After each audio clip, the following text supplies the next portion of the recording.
everybody, I'm Nadine from That Girl Interviews, and I'm here with Dan Cox. Okay, so just go ahead and introduce yourself and what you do. I'm Dan, and I run a website called pupfresh.com. I take pictures sometimes, and I sell merchandise for a band called Squid the Whale. How is touring with Squid the Whale? Yeah, it's cool. For the longest time, when I was a lad, probably a year ago, I've always had a dream of going on tour, but I can't play an instrument, and I can't sing, and can't do anything, and nor do I have the patience to learn how to do anything. So I've been taking pictures for a while, and I'm like, maybe this could be my foot in the door for something, and I have a website and everything, and I'm like, maybe eventually I can go to school, I can learn how to manage or tour manage or something, go on tour. So it's this little I don't want to call it a dream, because saying it's my dream is just so stupid, but in a lot of ways it is a dream of mine. It was to go on tour. And Bradley just hit me up, lead singer of Squid, just hit me up one day. He's just like, yo dude, what are you doing in October? And I'm like, I'm working. He's like, oh, wanted to see if you want to come on tour with us. And I'm just like, all right, I'll let my boss know. And that's just it happened, and now it's just the fucking greatest thing in the world. I'm meeting new people. I don't know, it's so cool. I like different places. Home is cool. Home's where the heart is. I learned that from the Brady Bunch. But home's where the heart is. But I don't know, man. It's just cool to meet new people in different cities and just, sit at venues for hours doing nothing until people come buy merch. It's great. It's honestly great. Okay, so tell us more about the whole Jalix and Detox thing. There's not really a thing with me and Jalix. Jalix is Jack Bearcat and All Time Low, and Alex Gascard, doing their whole thing. Our Twitter followers love All Time Low. Our Tumblr followers love All Time Low. And the joke is that we're an All Time Low fan blog. That's what I have with the Squid dudes. They're like, oh yeah, Pup Fresh, fuck you, All Time Low. And it's kind of true. We post about them a lot and everything, and we like to interact with our users, and we know that the whole Jalix thing is oh, Jalix exists. They're banging. We know that's the thing. So we just try to make light of it and fucking make it we won't show them we're real people. We know know these trends. We get that, hey, we know that Alex and Jack are banging. It's fucking, I know about the knife fic. I'm not fucking clueless. I'm a real person, so obviously I catch on to what you guys are talking about. But I do want to correct the whole Jalix thing right now and just clear all of this up, because a lot of you are confused. Jalix is actually over. I think that Jalix has been sailing so long, it's time for it to maybe I'm not saying that Jalix sank. I'm saying, yo man, it's time for us to pull up. We're just gonna park it. Let's get some new captains for this ship. And it's Bradley, and it's Alex, and it's Bradlix, and it's beautiful. You should all check out the blog on Tumblr and ship it. What are some struggles on the road? Money, obviously. Money's a struggle. But obviously, you'd rather be broke doing something you love. And I'm doing something I love, so I don't even see that as a struggle. It's just something that's constantly there. Struggle would be something I don't know. I'm picked on a lot by them. I'm they're my big brothers. And I'm just the little fucking punching bag. And it's tough sometimes, because I never want to take abuse for what they put me through. There's no struggles, man. A struggle could be, hey, maybe I'm not having enough fun, but this is awesome and I love it. I know that eating's always a thing. We'll be at a venue, and a lot of the venues are yo, free pizza for bands, and it's I'm either completely left out of that because pizza can't feed 5 people, or it's a cheese and fucking spinach pizza because 3 of the dudes are vegetarians and I'm not. So I don't know. It's yeah. So wait, you said you're not vegetarian? No, I'm not a vegetarian. I am an American. A dream tour that you'd like to be on? That I like to be on. It's weird because I'm a fucking merch guy, but I want to sell merch for Squid the Whale. They're going to be opening the tour, because what I love about it is people that don't know them coming up and talking to me and being oh, I really dug it, and I talk to them. I'm yeah, dude, buy the CD, and do that whole thing. I love that. I love feeling a part of the whole growing thing. So I want them to be opening, and I want them at this level. Then I want I want You Mean Everyone We Know on it, even though it's broken up or whatever. But fuck, that is my all-time favorite band. And then so it's gonna be Squid the Whale, You Mean Everyone We Know, and then fuck it, throw All Time Low on there to draw all the people. Because if I were to list all the bands that I wanted to show, it'd probably be 80 kids, and I want them to be fucking playing huge clubs, and I want to be big. So, you know, throw insert bigger level band here. You mean everyone we know, and Squid the Whale, and that's my dream tour. And American Opera. Check out American Opera. Current Pop on the Rice. It's fucking great. He's so good. What's the last song you sang in the shower? I don't even remember my last shower. I used to have like in my head like a shower playlist, and I had really fucking random songs like "I've Spread Some Love" by Thieves and Villains. I don't even listen to that, but that song's fucking good. I used to sing in the shower all the time. "Hurricane" by Something Corporate. Always sing "The Next 20 Minutes" by You May Never Know. What is your ringtone? It's always on vibrate, but you guys know Keisha Fabo? You know Keisha Fabo? Their YouTube videos are fucking hilarious. For the longest time, my ringtone was Brett Kwanda and Keisha going, "Oh Margaret, oh Margaret, oh Margaret." It was just that over and over. And then my text tone is "As cheeks on my white tee." Yeah. But it's on. Like I don't ever have it on. I think I know where you don't have it on. Well, yeah, because like you go to a public place, you like it goes off. You're like, "Oh, that's me, the fucking hood rat with his fucking sweet ass ringtone." Well, what was your first show that you went to? Ever? Yeah. Hanson. It was Hanson in like '97. Yeah, Mbop is my jam. Like I fucking tell every band's like, "Ooh, what song should we cover?" I'm like, Mbop. How awesome would it be that your band covered Mbop? Actually, probably not that good because nobody can compare to Hanson. Because Hanson is the shit, or they were in like '97. After that, like my first real show was it was the Academy has opened it, and then followed by Hidden in Plain View, followed by Straight Light Run, followed by Something Corporate. And that was the show. You remember the first word? What? What first word? Just something. What was the first word? You'll get it. Oh. Nah, it was in January 23rd, 2005. At Clutch Cargo's in Pontiac, Michigan. Yeah. Is this the first tour you've ever been on? No, actually, I did a tour in October with Squid the Whale, obviously, because they're my fucking homeboys. Check them out, squidthewhale.com. I'm like their motherfucking like walking billboard, I swear to God. But and then another band who I also love, bright and early, hit up like the upper north, east, west, fucking everywhere. It was sweet. I loved it. It was honestly though, I wasn't comfortable then as I am now, like around the dudes, and it was just like it was a whole weird thing. Like back then, I felt like I was annoying everybody, and I was really self-conscious about it because I didn't want to be like that dude coming on tour and annoying everybody. Yeah. Now I know for a fact that I annoy everybody, and I kind of like. But you I just just- kind of thrive in that. Yes, right?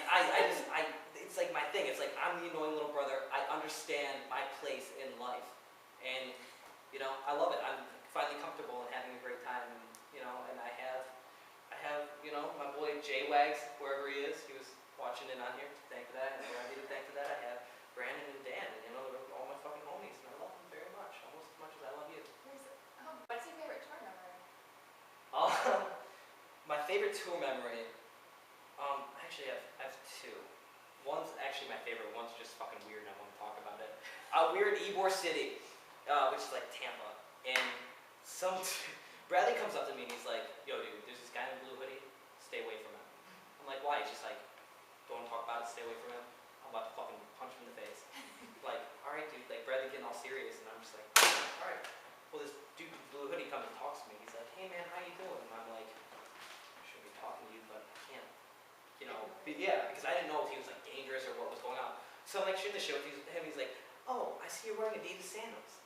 And I'm wearing Adidas sandals. And I look down. I'm like, "Yeah, I just kind of rolled out of bed, and it's fucking Tampa. I'm from Michigan. And I just kind of." It is what it is. Yeah, it is what. So he's like, "Oh, yeah, what do the bottoms of them look like?"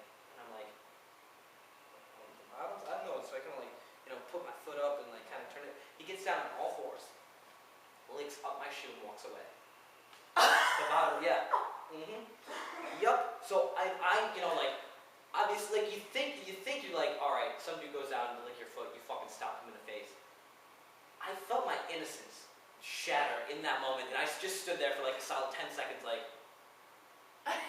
and Bradley's chilling in the doorway, right? Like he sees all this happen outside. He just like looks at him. He's like, "Yo, man, you want to take this somewhere else? Like, like stand up," because we don't know what this dude's all about. Yeah. And the dude walks away, kind of like looks back, winks at me, and I'm still standing there. And Bradley just starts fucking cracking up. I guess the same guy did it to Brandon, guitar player, like 10 minutes before he did it to me. A positive memory from tour that's like good and like I'll remember for the rest of my life. we were heading to Philadelphia, or we were headed actually to New Jersey because the next day we were in Philadelphia. We were staying with Matt from Bright Merely in Jersey, and we were in like Maryland and fixing the van all day. And the week leading up to it, the guys were like, "Yo, D Cox, we got a surprise for you." And I'm like, "Oh, what's it gonna be?" And then that day they're like, "D Cox, we don't actually have a surprise for you. We just want to like keep your hopes high during tour and keep you happy."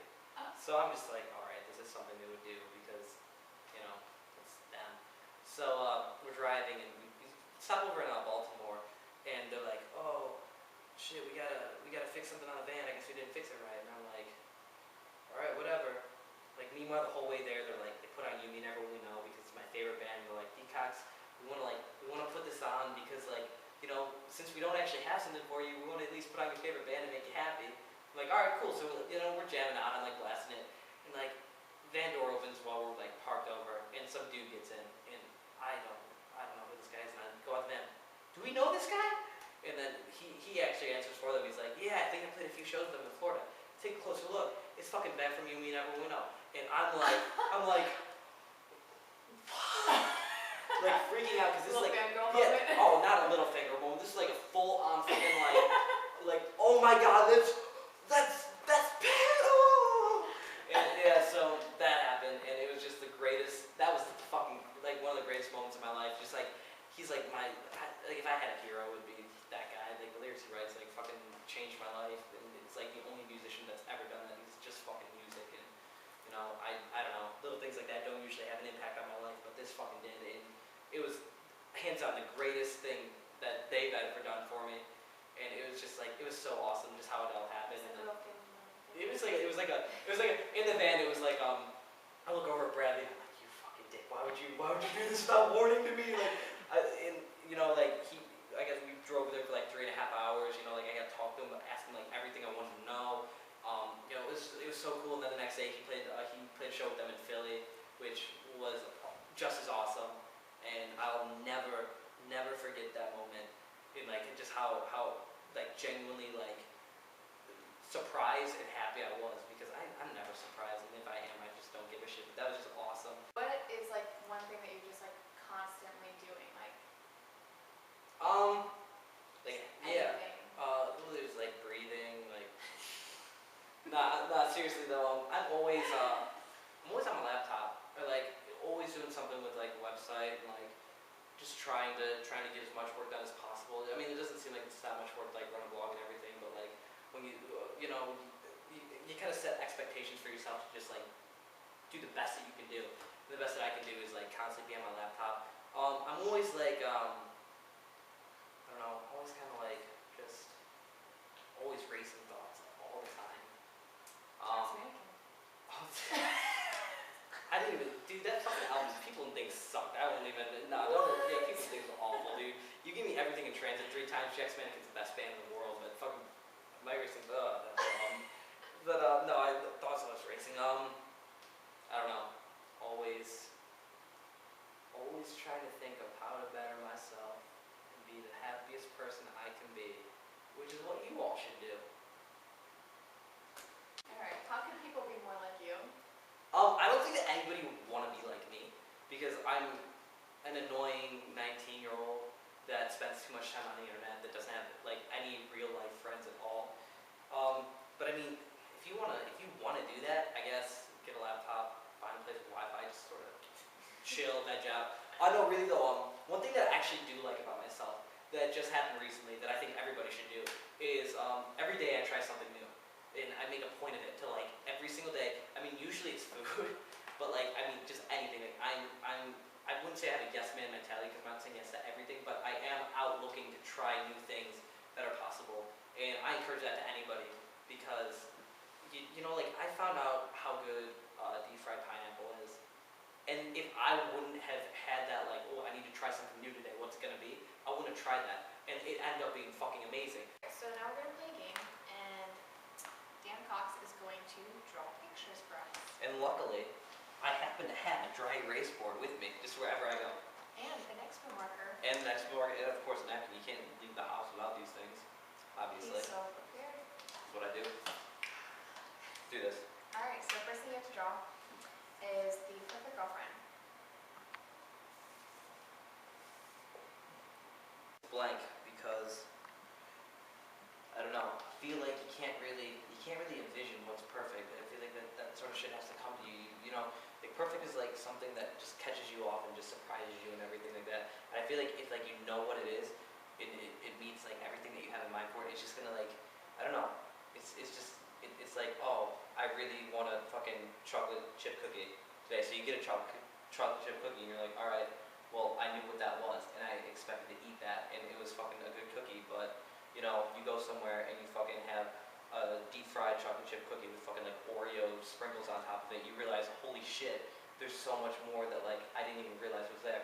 So I left this blank because I don't wanna set an expectation of what perfection is. I want that to be, like, something that I figure out. Yeah, very deep.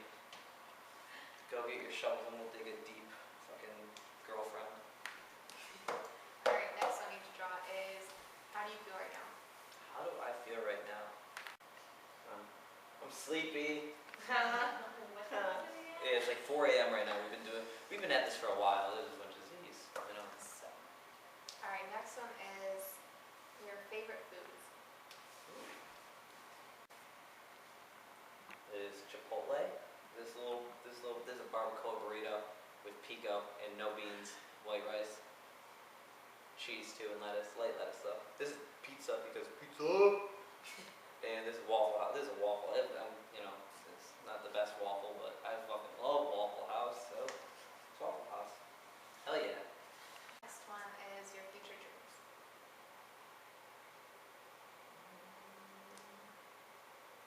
This right here is my dog Daisy. Poorly drawn, mind you, but it is my dog Daisy. And I dream about seeing her every single night while I'm on the road because she is my pride and joy. And I don't think that I will love another thing, person, object, anything more than, or even half as much as I love this dog. Who's gonna be like next Pup on the Rise? Ooh, you're trying to get a little inside info. Well, our current one is American Opera, so alright, I'm gonna leak it. It's a band called Bonaventure. It's Andy from Holiday Parade and Dan from Transitions, like their new thing. It's fucking great, and I'm hoping to have that up. You know, I don't know. I'm giving American Opera his month because I actually want to give American Opera like 10 months, but I promised Bonaventure like that I'd get them up in February. But yeah, it's Bonaventure, and you know, there goes a surprise. Thanks. Hey, that girl interviews more like that girl fucking ruins surprises. Alright everybody, once again I'm Nadine with That Girl Interviews, and I'm also here with Dan Cox. And so is there anything else that you want to say before we sign off? No. Thank you for watching though, and thank you to That Girl Interviews for talking to me and dealing with me, and for having a romantic fire for me and Nadine, because we are now in love, and I am in love with That Girl Interviews as well, and you all should be too, because That Girl Interviews is the shit. Not really that sweet. Thank you. Throw 'em up.